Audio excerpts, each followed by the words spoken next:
바로 말씀 보시겠습니다. 오늘 말씀은 창세기 6장 1절에서 22절까지 좀 깁니다. 한 장을 함께 교독하시겠습니다. 사람이 땅 위에 번성하기 시작할 때에 그들에게서 딸들이 나니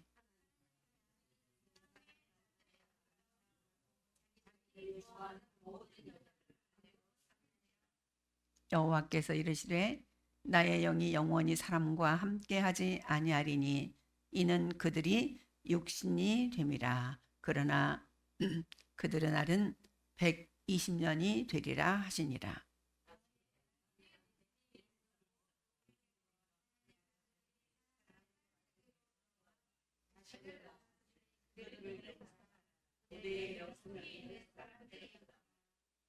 여호와께서 사람의 죄악이 세상에 가득함과 그의 마음으로 생각하는 모든 계획이 항상 악할 뿐임을 보시고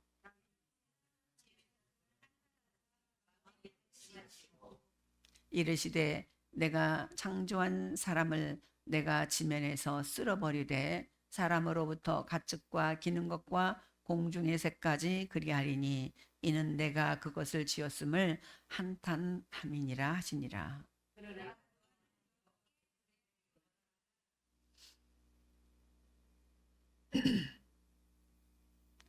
이것이 노아의 족본이라. 노아는 의인이요 당대의 완전한 자라. 그는 하나님과 동행하였으며 그때에 온 땅이 하나님 앞에 부패하여 포악이 땅에 가득한지라.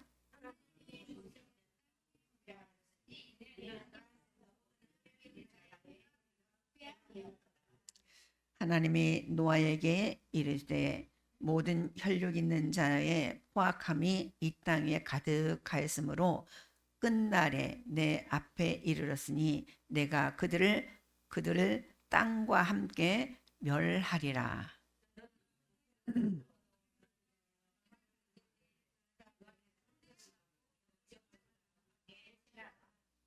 네가 만들 방주는 이러하니 그 길이는 300규빗, 너비는 50규빗, 높이는 30규빗이라.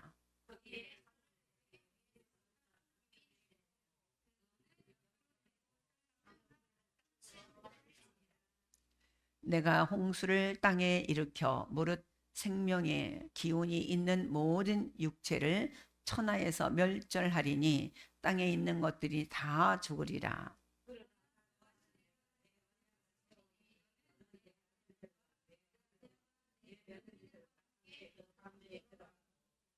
혈육 있는 모든 생물을 너는 각기 암수 한 쌍씩 방주로 이끌어들여 너와 함께 생명을 보존하게 하되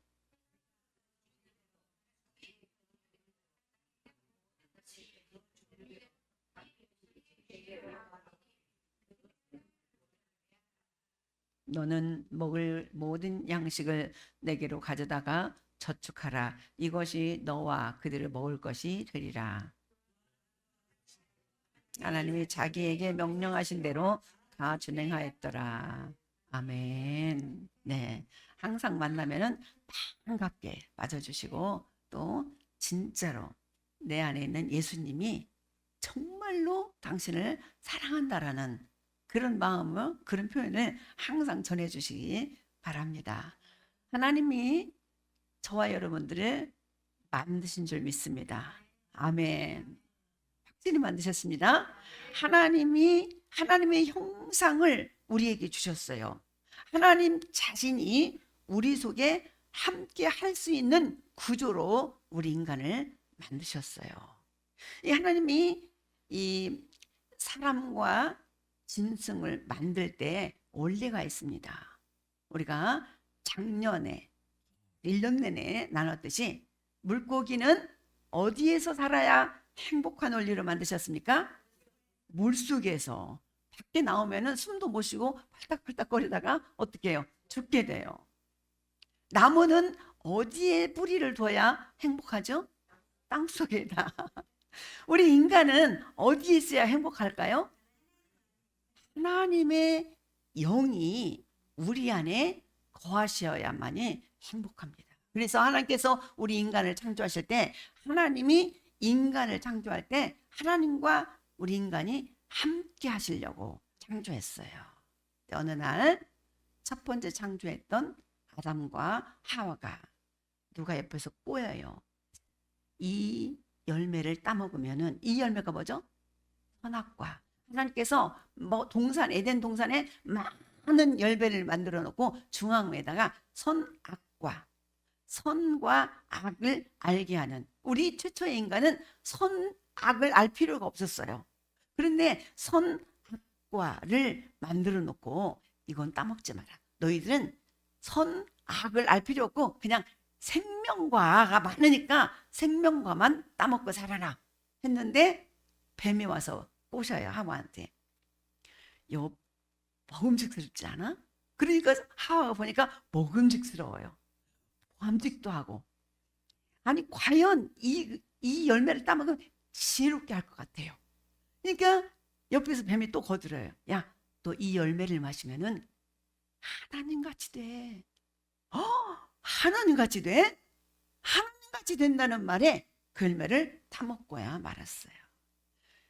하나님께서 우리에게 하나님의 영혼을 불어 넣어주셨는데, 하나님의 명령을 어김으로 말미암아서 하나님의 영이 떠나버렸어요.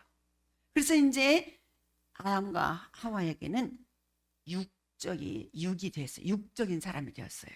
영적인 사람으로 살아야 되는데 육적인 사람이 되고 말았어요. 육적인 사람이 되고 보니까 자기가 이렇게 보니까 눈이 밝아졌으니까, 영이 밝아져야 되는데 눈이 밝아진다고 하니까 자기가 뭐죠? 벗었어요. 몸이 다 벗은 몸이에요. 내가 이렇게 벗고 살았나? 부끄러워가고 나무 뒤에 숨었어요. 하나님이 아담아 어디 있느냐? 제가 벗었으므로 나무 뒤에 숨었습니다. 너 벗었음을 알게 한 자가 누구냐? 그래요. 그러니까 여차저차 해서 하나님이 주신 아내 하와가 나를 선악과를 먹게 했습니다. 그래요. 하나님이 또 하와한테 찾아가죠. 하와, 너 왜 선악과를 따먹어서? 오니까 사단이 따먹으라고 했습니다. 내가 잘못했습니다. 하나님 말씀 어겼습니다. 한 것이 아니라 계속 핑계만 되어버렸던 거예요. 응? 그래서 저와 여러분들에게 문제가 생긴 게 뭐냐면은, 우리 인간은 하나님의 영이 함께하여야 행복한데 하나님을 떠나버린 결과가 됐어요. 하나님을 떠나버린 이후에는 인간이 육체가 됐다, 그렇게 성경은 기록하고 있어요. 그래서 육체가 된 인간은 오늘 창세기 6장 6절에 뭐라고 하냐면 아주 대조적인 말을 나와요. 시작. 네. 자, 이 마음의 근심한 원인이 1절 한번 볼게요. 1절 시작. 사람이 땅에 번성하기 시작할 때에 그들에게 딸들이 나니, 2절. 하나님의 아들들이 사람의 딸들인 아름다움을 보고 자기들이 좋아하는 모든 여자를 아내로 삼은지라. 자, 육체가 되어버린 5장에서는 계속 사람이 번성합니다. 창세기 5장에서는 사람이 번성하고, 또 그때 5장에서 사람 수명이 996세까지 살았어요. 가장 많이 산 사람은 996세, 무두셀라는 사람이 그렇게 오래 살았죠. 오래 살았어요. 그런데 죄를 범한 이후에 아까 뭐라고 그랬냐면, 이 땅 위에 강포가 심하다는 거예요. 강포가 심하다는 것은 사람을 때리고 죽이고 살리고 이런 것뿐만 아니라 이 도덕적인 모든 이 삶의 가치관이 달라졌다라는 거예요. 하나님 보시기에 아름답지 못한 삶을 산다는 거예요. 그래서 오늘 6장 1, 2절에 보니까 누구가 나와요? 사람들의 딸들이 그 다음에 그 대조적인 2절이 누구예요? 하나님의 아들들이 나와요. 이게 이거 풀리지 않아요. 모든 사람들이 성경을 읽을 때 사람의 딸들은 누구고 하나님의 아들들은 누구지? 여기에 필이 꽂혀갖고 이것이 풀리지 않아가지고 성경을 안 읽어버리는 사람도 있어요. 그런데 베드로는 우리에게 뭐라고 하냐면 성경을 읽다가 걸림돌이 있잖아. 그러면은 그냥 넘어가. 읽다 보면은 말씀이 풀릴 거야. 하나님의 말씀은 짝이 있거든. 그렇게 말하거든요. 안 풀리니까 중간에 덮어놓고 성경을 안 읽어. 그러면 누가 손해예요? 우리가 손해입니다. 자, 그래서 하나님의 딸들, 사람의 딸들과 하나님의 딸들을 신학자들이 세 가지로 얘기를 들어요. 근데 어느 것이 정확히 맞는지 몰라요. 첫 번째는 사람의 딸들은 알겠는데 하나님의 아들들은 누군가? 혹시 천상의 존재가 아닌가? 옛날에 천사들이 내려와서 사람과 함께 했다 이런 기록도 있기 때문에 혹시 천상의 존재가 아닌가? 첫 번째. 두 번째는 그 용사 또 왕족. 그래서 옛날에는 왕 하면은 중국만 같아도 신적인 존재를 생각했어요. 그래서 이 왕족의 아들들이 아닌가 이런 생각도 합니다. 그런데 가장 정확한 가장 근접한 해석은 세 번째. 혹시 가인의 후손이 여자의 그 사람의 딸들이고 또 셋의 후손이 하나님의 아들들이 아닌가 이렇게 해석하고 있어요. 그 원인은 5장 1절에 보면은 아니 가인이 가장 먼저 태어난 아담의 아들인데 셋의 아들들 후에부터 기록하고 있어요. 그래서 혹시 가인도 첫 번째 아벨을 죽인 인류 최초의 살인자였지만 하나님이 죽이지 않았잖아요. 그 대신에 그 가인도 하나님께서 보호했잖아요. 도피성을 보내가지고 너는 여기서 살아라 이렇게 했잖아요. 그래서 그 가인의 후손 사람의 딸들하고 이제 흐르다 보니까 그 범죄자의 집안도 한 3대 4대만 가도 자녀들끼리는 저 집 범죄자의 집안인지 모르게 돼요. 그래서 셋의 후예들하고 가인의 후예들하고 합친 사건이 아닌가 이렇게 신학자들이 생각하고 있습니다. 그래서 여러분들 머릿속으로 풀리지 않는 부분이 있다고 해서 멈추지 마시고 그냥 이건 이해 안 된다. 나중에 하나님께서 알려주시겠지 하고 넘어가시면서 성경을 읽으시면 틀림이 없습니다. 자, 하나님을 떠난 인간은 영적으로 타락이 됐어요. 그래서 오늘 저기 성경에 에베소서 2장 1절에 보면은 허물과 죄로 죽은 너희가 그렇게 말하고 있어요. 그리고 하나님을 떠난 하나님을 알지 못하는 그런 사람들은 뭐라 하냐면 요한복음 8장 44절에 너희 아비 박이 그래요. 그래서 이 세상에는 딱 두 종류입니다. 하나님의 자녀와 사단의 자녀. 내가 하나님의 자녀가 아니면은 자동적으로 사단의 자녀예요. 내가 사단의 자녀가 아니면 자동적으로 하나님의 자녀라는 사실을 잊지 마시기 바랍니다. 그리고 또 요한 1서 3장 8절을 보면은 죄를 짓는 자마다 다 마귀에 산다네. 다. 그러면 죄가 뭐냐? 하나님이 가장 꼽는 첫째 죄가 뭘까요? 네. 여러분, 나 죄인인데 나 어쩔 수 없어. 나 죄가 많아서 교회 못 가. 이거는요 자기 육신으로 지은 죄를 생각해요. 그런데 하나님 앞에 가장 큰 죄는 뭐냐면 하나님을 떠난 죄입니다. 하나님을 모르는 죄입니다. 그리고 더 구체적으로는 내가 하나님을 모른다 하는 것이 가장 큰 죄입니다. 우리들이 인간이 살다가 보면은 거짓말도 할 수 있죠. 또 여러 많은 것 중에서 하나 쏙 들고 올 수도 있죠. 이런 죄는 하나님께서는 죽을 죄라 이렇게 말하지 않아요. 그런 건 또 배상하면 되는 거고 그래요. 응? 근데 하나님의 가장 너 죄인이라고 말하는 것은 사단의 자녀, 마귀 새끼 그렇게 말을 해요. 저와 여러분들은 하나님의 영을 불어넣어줘서 하나님의 영으로 하나님과 함께 할 수 있는 그 속성으로 만들어졌다는 사실을 반드시 기억하시기 바랍니다. 자, 그러면은 지금까지 난 예수를 안 믿었어. 그럼 어떡하지? 사단의 자녀입니다. 사단의 자녀. 그럼 나 하나님의 자녀가 되고 싶어. 어떻게 하지? 요한복음 1장 12절. 요한복음 1장 12절 한번 띄워주세요. 요한복음 1장 12절에 아주 정확한 방법이 있습니다. 요한복음 1장 12절. 요한복음 1장 12절. 그래서 자 보세요. 영접하는 자. 자, 영접을 누구를 영접해요? 예수님을 영접하는 자, 곧 그 이름을 믿는 자에게는 하나님의 자녀가 되는 권세를 주셨다.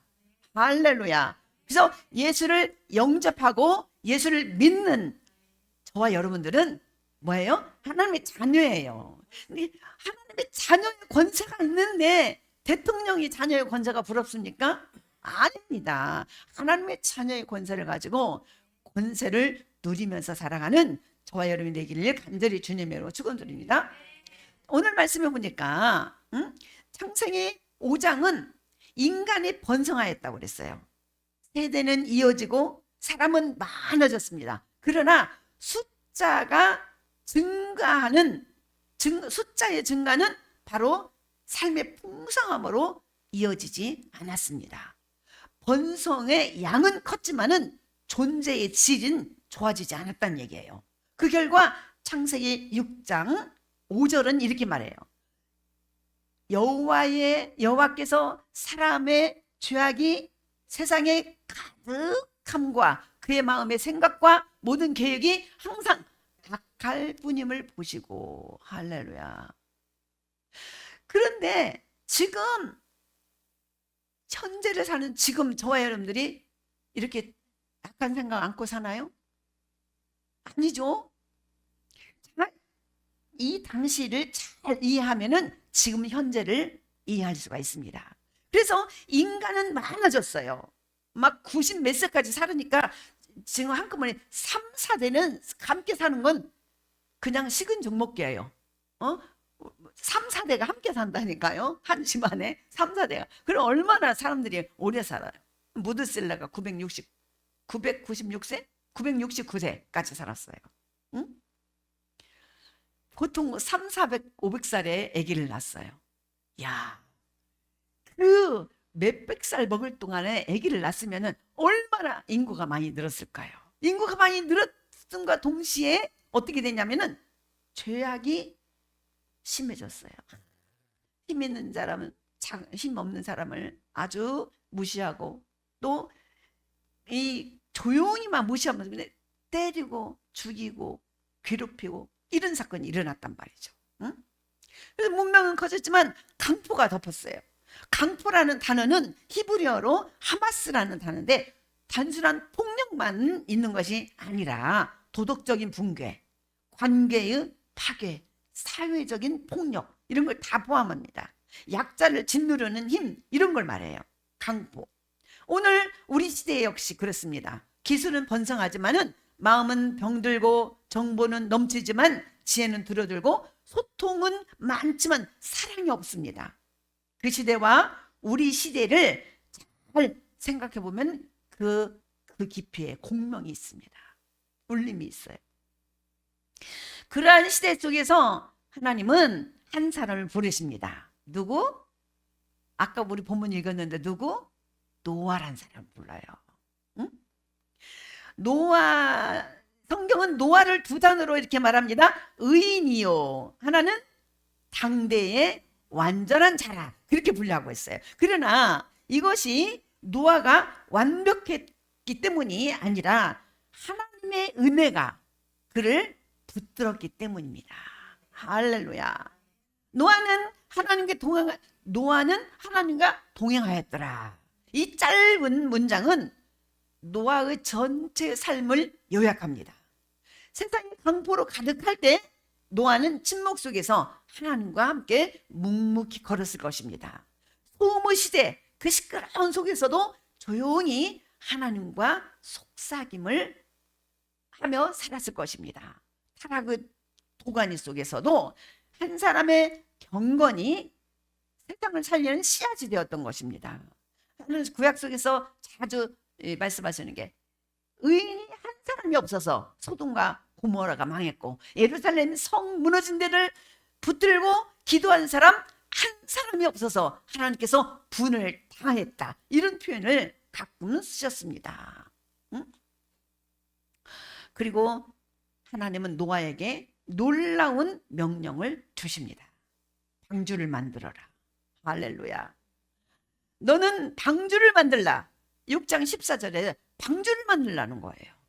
이 짧은 이 말씀은 단순히 노아에게 방주를 짓는 명령이 아닙니다. 이 명령은 하나님이 세상 전체를 향해서 내린 구원의 선포입니다.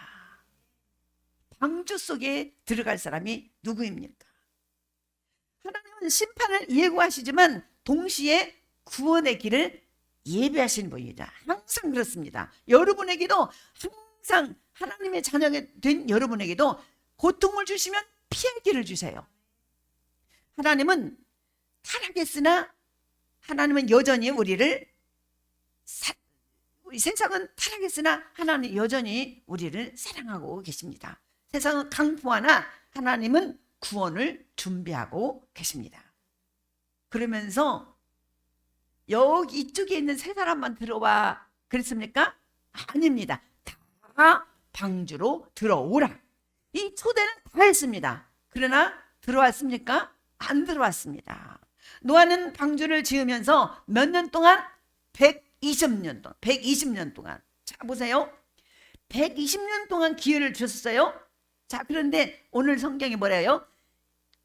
900살, 건 1000살까지 되도록 살게 했으면서도 죄악이 들어오고 난 다음에 하나님께서 뭐래요? 인간에게는 기한이 120이 될 것이다. 자, 120년, 가장 많이 사는 사람들은 120년 살 거라고 하나님께서 지금 선포하셨습니다. 자, 그런데 노아가 방주를 짓는 기간이 몇 년이었어요? 120년 동안. 여러분, 우리는 언제 죽을지 몰라요. 80년 죽을지 80년 살고 죽을지 모르지만 80년간 기회를 주셨어요. 하나님 만날 기회를 주셨어요. 우리가 100살을 살아도 100년 동안 우리에게 기회를 주신 것입니다. 하나님께서는 인간이 이제 앞으로 120년을 살게 된다. 이렇게 선포하시면서 그러기 전에 노아에게 120년간 구원의 방주로 들어와 방주를 짓게 했다는 것입니다. 노아는 방주를 지으면서 120년 동안 세상에 회개를 선포했을 것입니다. 말로 선포하는 것이 아니라 나무를 갖다가 방주를 지으면서 뚜닥거리는 이 모든 행위, 열심히 방주를 짓는 모든 행위가 사람들이 볼 때 아이고 하나님이 저 산 위에다가 방주를 지으라고 했대 허허허 농담을 여기고 살아갑니다. 비웃습니다.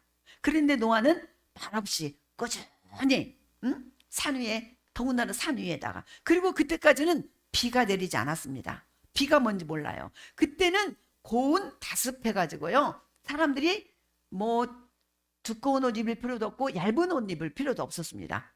아주 아마 헐벗고 살았는지도 몰라요. 우리가 생각하면 비닐 그 하우스 들어가면 따뜻하잖아요. 그 상태였습니다. 그러니까 비가 뭔지 몰라요. 근데 이제 30일간 비가 올 거야. 그러니까 이 사람들이 몰라요. 비가 뭔지 몰라요. 농담으로 여기게 되는 거예요. 응? 그러면서 이 망치를 두드리면서 누가 도와주는 사람 하나도 없지만은 방주를 지었습니다. 그러면서 포기하지 않았습니다. 내가 준비할 길이 이것이다.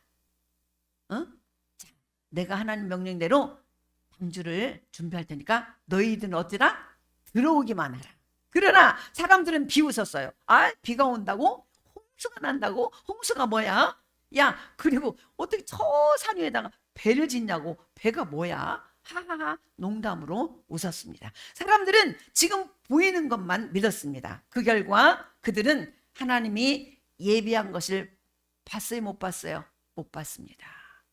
방주는 예수 그리스도의 그림자입니다. 사랑하는 성도 여러분, 오늘 예수 그리스도라는 이 방주 안으로 들어오기를 초청할 때 아멘하고 순종하신 여러분들은 하나님의 큰 복을 받은 자녀라는 신분으로 신분이 완전히 변해버렸다는 사실을 믿으시기 바랍니다. 방주는 단지 재난 대비용이 아닙니다. 방주는 곧 예수 그리스도의 모형이었습니다.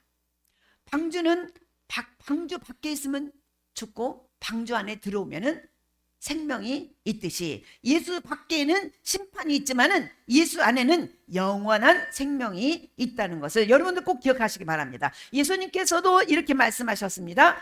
내가 곧 문이니 누구든지 나로 말미암아 들어가면 구원을 얻고, 요한복음 10장 9절에 내가 문이다.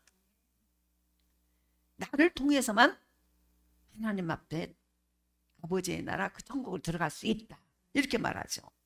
방주에 들어오라는 말은 결국 지금 현재 예수 안으로 들어오라라는 초청입니다. 방주는 하나님의 은혜가 만들어준 구원의 공간이었습니다. 그러나 예수 그리스도는 하나님의 보내신 완전한 방주입니다. 믿으시기 바랍니다. 방주는 폭풍 속에서도 흔들리지 않았습니다. 예수 그리스도의 사랑은 죄와 사망의 폭풍 속에서도 흔들리지 않았습니다. 방주에 있는 자는 다 살아났습니다. 예수 안에 있는 모든 사람은 영생할 것입니다. 누구든지 들어오라, 이 은혜의 초대입니다. 누구든지 들어오라. 응? 이쁜 사람만 오라, 돈 있는 사람만 오라가 아닙니다. 키 큰 사람만 오라가 아닙니다. 배경이 좋은 사람만 오라가 아닙니다. 누구든지 오라는 거예요. 그런데 거절하는 사람은 누구예요? 사람입니다. 그러나 오라 했을 때 거절하지 않고 와서 예수를 영접하면은 자녀의 권세가 있다는 사실을 믿으시기 바랍니다. 한번 살펴보세요. 나는 누구인가? 예수를 영접했다면 여러분들은 하나님의 자녀의 권세가 있습니다. 자녀의 권세가 얼마나 큰지 예수 이름으로 선포하면 귀신이 떠나갑니다. 예수님의 이름으로 선포하면 사단이 범을 못해요. 범접하지 못합니다. 예수 이름으로 선포하면요, 살아갈 때는 하나님께서 흑암 속에 감추어 놓은 모든 보배가 여러분들을 따라올 것입니다. 여러분들이 돈과 권력을 따라가지 마십시오. 하나님께서 여러분들에게 따르게 하는 금과 은을 가지시기 바랍니다. 그 보배를 가지시기 바랍니다. 누구든지 오라. 이 초대는 지금도 유효합니다. 하나님은 특정 사람에게만 은혜를 주는 분이 아닙니다. 신분과 배경도 많이 배웠으나 적게 배웠으나 과거에 어땠느냐, 실패했느냐, 죄가 졌느냐, 죄인이 누구든 막론하고 전부 다 초청하십니다. 어떤 것도 방주로 들어오는 데는 걸림돌이 없습니다. 오직 하나, 하나님의 초대에 응답하는 믿음만 있으면 됩니다. 자, 우리가 기도를 하면서 하나님께 응답을 바라죠. 자, 우리 김성희 권사님과 노브라 권사님이 대화를 합니다. 그러면은 노브라 권사님이 나이가 먹었으니까 이제 권사님하고 둘이 대화를 하는데, 응답은 누가 해야 되죠? 응답을 둘이 대화할 때 대답은 누가 해야 돼요? 서로 대답을 해야 돼요.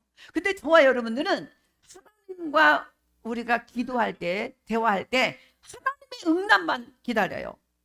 우리도 대답해야 되잖아요. 내가 비유를 잘못 들었다면 이제 선생님과 제자가 얘기할 때 선생님 이 문제를 모르겠는지 알려주세요 하면 하나님은 대답해 줄 수 있어요. 근데 선생님이 문제를 물었을 때 학생들은 어떻게 해야 돼요?